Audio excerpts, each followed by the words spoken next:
Hello, bonjour à toutes et à tous. Je vais vous expliquer, je vais interpréter une personne qui boit de l'eau du robinet. Quelle question doit-il se poser? Ou quelle question il se pose? Ou ça se trouve, il se pose aucune question et pour lui, tout va bien. Ok. Pour ces personnes où l'eau du robinet est bonne, tout va bien, cette vidéo n'est pas faite pour ces personnes-là. Par contre, pour les personnes qui se posent réellement des questions sur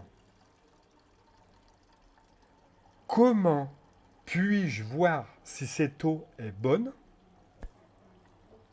à ce moment-là, on peut demander les analyses d'eau, mais est-ce que je suis en mesure d'interpréter et de comprendre les analyses? Réponse, non. Par contre, je peux installer un filtre après le compteur d'eau et voir si ce filtre d'une couleur blanc, est-ce qu'il reste bien blanc ou est-ce qu'il change de couleur de semaine en semaine? La réponse est oui. Je l'ai fait et je vous l'invite à le faire. Installez un filtre après le compteur d'eau et vous allez voir que le filtre va changer de couleur. Déjà, ça nous donne une grosse signification. Ça nous interpelle en disant waouh, est-ce que c'est cette eau que je rentre dans mon organisme et cette couleur marron qui est retenue par le filtre, comment elle est retenue à l'intérieur de mon organisme?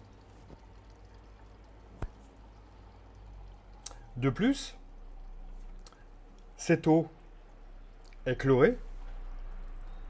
On sait que nous avons des bactéries dans notre corps à raison de 2 kilos de bactéries dans notre corps. C'est juste énorme. Et ces bactéries, il faut qu'ils restent vivants. On n'a pas à les tuer, à les éliminer. Cette eau du robinet chlorée détruit vos bactéries. Je vous remercie de votre écoute et je referai la prochaine vidéo sur l'eau en bouteille en plastique. Quelles sont les questions qu'on se pose? Quelles sont les difficultés qu'on peut rencontrer par rapport à ce type d'eau? Je vous remercie de votre écoute et n'oubliez pas, là, commentaire, likez, abonnez. À très bientôt.